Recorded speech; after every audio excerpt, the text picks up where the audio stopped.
Now to Campaign 2012 and a very important primary day in Rhode Island. That's right. In the morning, voters will start heading to the polls to cast ballots in dozens of primary races. The most talked about contest is the Democratic Congressional primary between challenger Anthony Gemma and incumbent David Cicilline.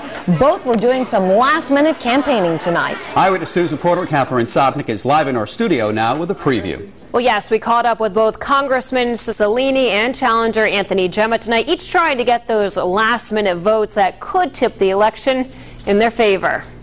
Congressman David Cicilline served up dinner to animated residents at a North Providence Senior Center Monday night. His supporters pleased to see him.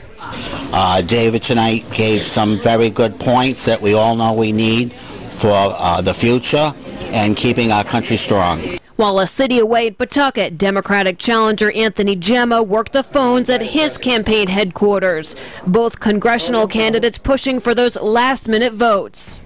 I'm working hard. We've got a great campaign team. I feel like a lot of good energy. There's, I think, real momentum. I think people understand this is a really important election. It's like the day before, a big event, a big game. So when you work this hard, you know you've done everything you possibly can. Gemma greeted supporters who popped on in. And this is the man that we need to vote for it. And says this election is all about undecided voters.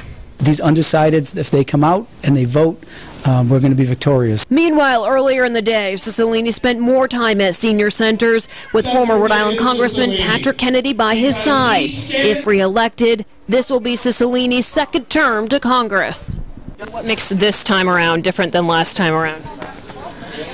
I feel like I know more of the issues maybe than I did 2 years ago. It was a new job to me. I've had 2 years to, study and learn. So I think that, and I also think, we're in an even more difficult economy now than we were just a couple years ago.